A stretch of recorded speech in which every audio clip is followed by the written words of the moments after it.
What's up, guys? Welcome back to the channel. My name is Rainday, and today we're going to be taking a look at the brand new patch notes for Apex Legends, giving you an overview and ranking and explaining every single change. Now, what does that mean for you who have never seen my ranking and explaining series? I'm basically going to give it a score of every change, what it does, how it impacts the game, whether you should like it or not, and also explain it to you so you know what it is. It's basically a tier list slash a criticism or compliment, plus also just the details of what's going on. So it's kind of like getting what the book's about and also getting a book review. It's actually pretty interesting, and I think you guys will enjoy this one. Today we're going to talk about the secret patch notes that were released alongside the Voidwalker event. Everyone was excited for the Voidwalker event, and people yesterday realized that after they were covering that, whoa, there were also some patch notes, and they had some significant nerfs, things like to Watson, some low profile adjustments, things like that. You'll be interested to find out what that is as we head into it. But let's get started with the Voidwalker event, because this is the big one. Now, if you haven't seen my video yesterday, you do need to understand this is a new event from September 3rd to 17th. Now, overall, this event is a strong event. I'm going to give it a number after I explain what it is, and I'm going to compare it to the Gauntlet overtake by Octane just a few weeks ago in the Iron Crown event. But let's break down what is in this Voidwalker event if you are just getting a top-down overview. It's a Wraith town takeover, there's a limited time mode called Armed and Dangerous, exclusive event challenges, there's direct purchase shop, and there's double XP for top 5 and wins over the weekend. Now, what's the Wraith town takeover? Basically, there's a new area in the map. Let's compare that to Octane's new area, the Gauntlet, basically, and we'll give this one an 8. Now, Octane, I would believe, is given a 9 because I believe Octane's is a little bit better, and this is out of 10, obviously, but I think Wraith's, because it is so good as far as connecting the lore from the cinematic the other day to what is happening here, it gets an 8 from me. Overall, it is just kind of like a couple of rooms. It's really messy. It's really cool as far as a sci-fi vibe, but as far as adding a lot of unique components, there's really just the big portal, and it's really hard to use because it's just not practical. Everyone is using it. You're going to die all the time. However, connecting it to the lore, I think gets a strong score from me, and that gives it an 8. Let me know what you guys would rate it in comparison to Octane. Now, the limited time mode, this is an interesting one. I'm excited to give this a score, and I want to know what you guys give it as well. I know there's going to be some ones in here. Some of you do not like the shotguns and snipers. I want to talk to you about this mode because this mode is very interesting, and it comes with its own certain patch notes. Now, the Armed and Dangerous mode is shotguns and snipers only. The only guns available are the Mozambique, the Peacekeeper, the EVA 8, the Longbow, G7, and the Triple Take. Also note that attachments not used by snipers or shotguns are disabled, so you're not going to find anything that cannot go on a shotgun or a sniper. Gold variants of those weapons will spawn in high tier loot zones and in airdrops, and Kraber and Massive loot values are tuned so they spawn in late game airdrops and very rarely as ground loot, meaning that you'll probably catch them later in the game and you're probably not going to land in a hot zone and find these bad boys. But I guess it is possible. They also have reduced armor. Now, here's a big one. So the shotgun snipers only, that's kind of the whole thing of the mode. The reduced armor as well. Not only is it reduced armor, there's no blue, there's no purple, there's no gold. Helmets or shields. That's why I couldn't find them. They don't exist. The spawn rate for common armor and helmets, yeah, that's the only thing that exists. They're even reduced. So armor in this mode is literally intentionally taken away from you and in like a commodity. If you find it, it is gold, and go after it. Try to kill the person who has great armor. The bullet counts are also modified, and the ground loot drop chances are reduced by 45%. Supply bins are not affected by this. So what's very interesting is that supply bins have apparently their own loot chance. The ground loot, though, is reduced for the reduced armor rate. Now, the bullet counts and the stacks, what they do is they actually add more bullets that you're going to be able to find, so that if you do find a weapon, you won't be running out of ammo. It's not like there's no weapons. They want to encourage fighting. Light rounds will have 16 per drop. You can carry 32. For example, shotguns have 7 per drop, and you can carry 28, unlike the usual 16. That is for this mode only, and there are changes for that for each and every round, energy and heavy as well. Overall, loot density is reduced, but the ammo and weapon spawn rates are increased, and stack sizes are increased to offset the loot scarcity and allow players to have enough ammo to not discourage combat, basically what I just said. Now, one thing I didn't know was that actually spawn rates for syringes are increased. That's an interesting one.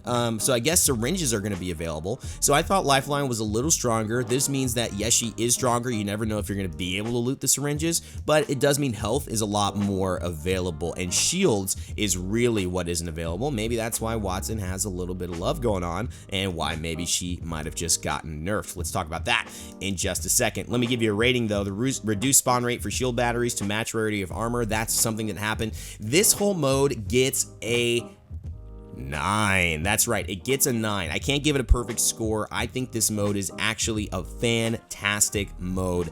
Honestly, this is what I love to see from Apex Legends, and if they can keep adding modes that add universal differences and they also add skill, I think they're going to have a lot of success. Now, a lot of you I know are probably going to give it a 1, maybe a 2. The reason being is that you might find it a little too hard to engage in. It's definitely a hard mode. Snipers and shotguns mean you got one shot, and if you miss it and somebody hits theirs, you're probably dead. Plus, no armor, not a lot of heals. You just can't really maneuver a fight. You have to be winning your gunfights, and that is what makes this mode unique, what makes it fun. And I think that the way that they've set it up and the introduction of it so quickly gives it a high score for me. I give this one a 9. Can't quite give it a 10. I think there are some missing elements to it. I think it's fun, but I think it's also a little chaotic. I think that's part of the fun, but I don't know how long that will last. And I just have to say that it's almost a perfect event for me.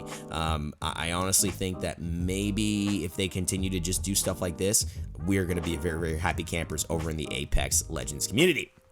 Now, there are some bugs. Let's talk about the bugs that they fixed very briefly. They fixed a bug where sometimes a player's reward would not display properly after completing a challenge that gives you crafting materials. So you might have been getting some crafting materials to use for some skins that you didn't know. So good to know. Check it out. Maybe that reward will display. Try to complete some stuff. See if that shows up when it wasn't. That should be fixed. They also fixed a bug where sometimes a player with would see a different rare skin equipped to a legend they were spectating when hanging from a ledge. They also fixed some issues related to script errors. They fixed an Xbox issue when connecting to the match at the same time as their party, forcing them to join Legend Select late with the legend already locked. They fixed some PS4 memory issues when crashing, and they fixed a bug where sometimes players would still be in an out-of-bounds state when they weren't out of bounds. Now, speaking of this legend locking, I wanted to, in the middle of this video, for those who are patiently watching, drop a little bit of a teaser.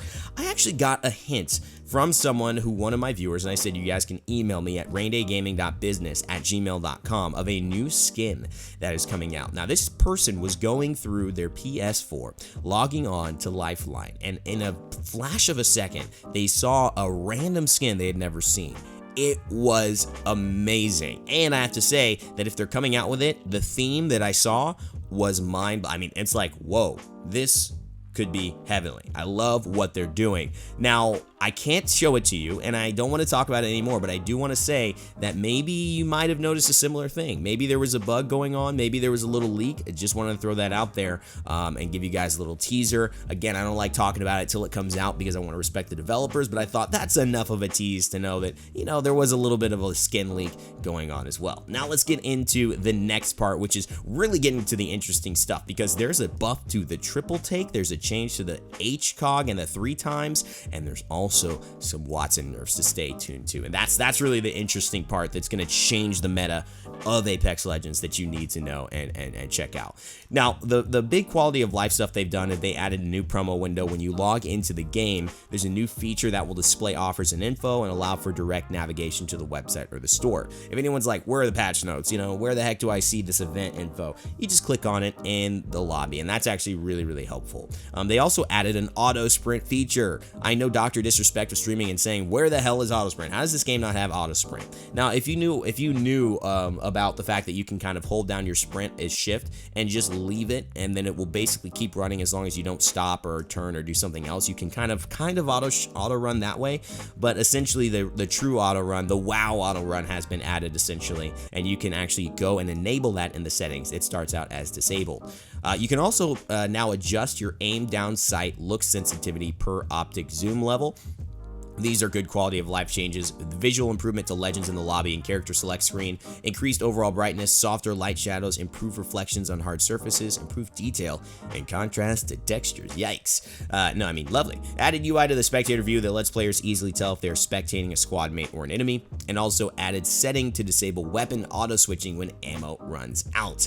Now, quality of life, that's really all they have. I'm going to give this one a 6. This is not insane quality of life stuff, and in fact, this is going to actually get a 5.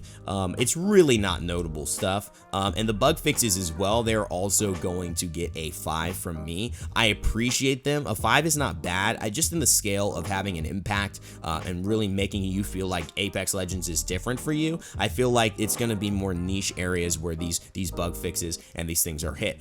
For instance, let's say that they came out and said, hey, the Pathfinder hitbox is exactly what you think it is, and it now has no confusion. You're never going to get mad at shooting a bullet and feeling like you hit him and you don't hit him. That would be a 10 as far as a bug fix. So these are on a little bit of the softer, smaller scale, but very, very good. Shout outs to Respawn. Always got to give love for fixing bugs. They are the things that everyone hates, no one appreciates, and I want to appreciate them, even though I'm giving them a 5. Now, the weapon changes. Let's talk about this because I actually have a real strong opinion on one of these weapon changes. Increased projectile width for the triple take. Now, the projectiles, those are the bullets that come out, they will now be wider for the triple take. I think that this is a strong change. I think this is a 10 change. The triple take needs a little bit of love. I know everyone says it's awesome, but trust me, I think that people still have a kind of it's just that feeling that the longbow, triple take, G7, I feel like the triple take's getting left. I feel like the longbow's getting grabbed, other things are getting picked up, and this is giving us more and more reasons to truly suggest using these other weapons, and I think energy weapons have needed that for a while. I'm really excited to see them get a buff, especially when we weren't asking for one, and just a nice little quality of life change. Another change, SMG weapons are no longer compatible with the 3x HCOG and 2x, 4x variable ACOG scopes. What the heck does this mean? Well, let's talk about the design note here because they actually leave one. Our goal of this change is to better define weapon archetypes and improve the looting experience so that players aren't accidentally picking up a long-range sight for a close-range weapon that they have to manually remove. Now, if you watch, I think it's like my 50 tips video that I learned in Apex after 500 hours or something like that. I think in that video, I'm using a 3x on a Prowler. So this is exactly what they're talking about. They literally must have seen that video, and I'm just kidding, but they literally must have had this happen to them where you get a Prowler, you get a 3x, and you're like sniping with a freaking automatic, you know, semi-automatic machine gun, like close up. You're like, what is going on here? This is not how it's supposed to be. And they changed that. I think this is a great quality of life. We've had to do this in other games before. In Paladins, there was cards that you could buy for your character.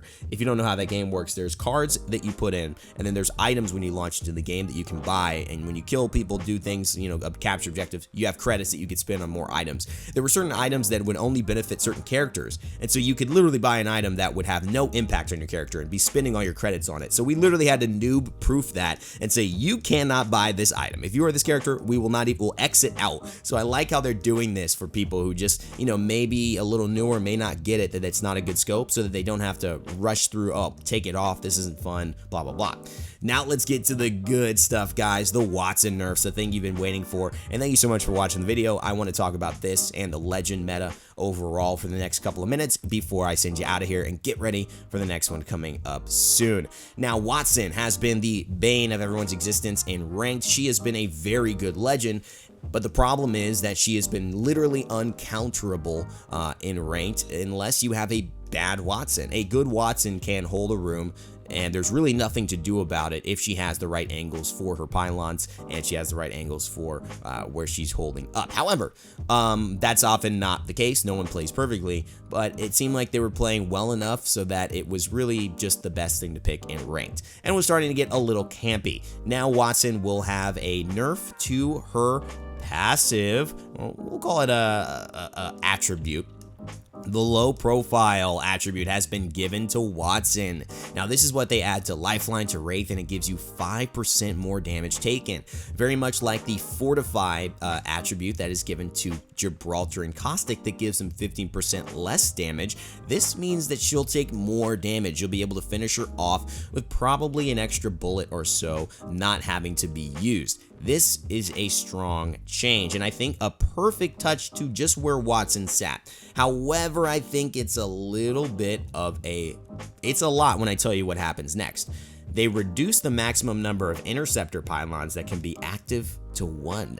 So no longer 2, no longer 3, you can only have 1. Not only does this change the interest in trying to grab a lot of ultimate accelerants, this changes the entire dynamic of where you place that pylon and how important it must be. It means that if you place a bad one, you try to place another one, you're destroying your other one. So you have to keep track of where you've put them and know that you're going to be limiting your space where you were safe to try and create new one. And that's a little risky. It makes an entirely different dynamic when playing Watson, and adding that 5% damage to the base health, I think.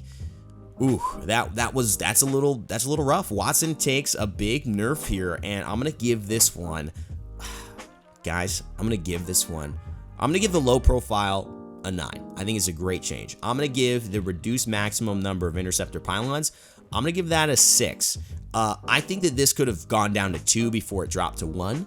I think it would have been nice to see a little bit of that. I think if their goal is to just nerf Watson and kind of throw her into the, hey, she's nerf situation, this is what was right. This is the right case. But if they're trying to keep Watson still kind of balanced and have some parity and, you know, not get people like, oh man, Watson's nerfed, this was definitely not the way to do it. I feel that this was a pretty big nerf. So you Watson mains out there, gotta be careful. Let me know how it is. I'm gonna play her a little bit, tell you if it really makes an impact, but I'm excited to see that as well. Bloodhound, the last one, fixed an issue that allowed him to cancel his ultimate when starting up on a zip line. Stuff that you don't really need to know and care about, guys. That is the overview. That's the update. That's the Voidwalker event, and those are the new patch notes. If you have any questions, let me know. If you're excited and glad you got caught up, leave a like, show some love, subscribe to the channel, and stay tuned for more, and comment down below whether you agree with any of my ratings, whether you disagree with any of them, whether you think some changes were great, or whether there are some things you wanted to mention that I didn't cover in this video. All in all, I'll make sure to see you guys in the comments. I'm going to stick around for the first 30 minutes or so and be answering comments, so make sure to stay tuned. I'll be talking to you guys as well. And as always, never give up, never stop gaming. I'll see you all next time.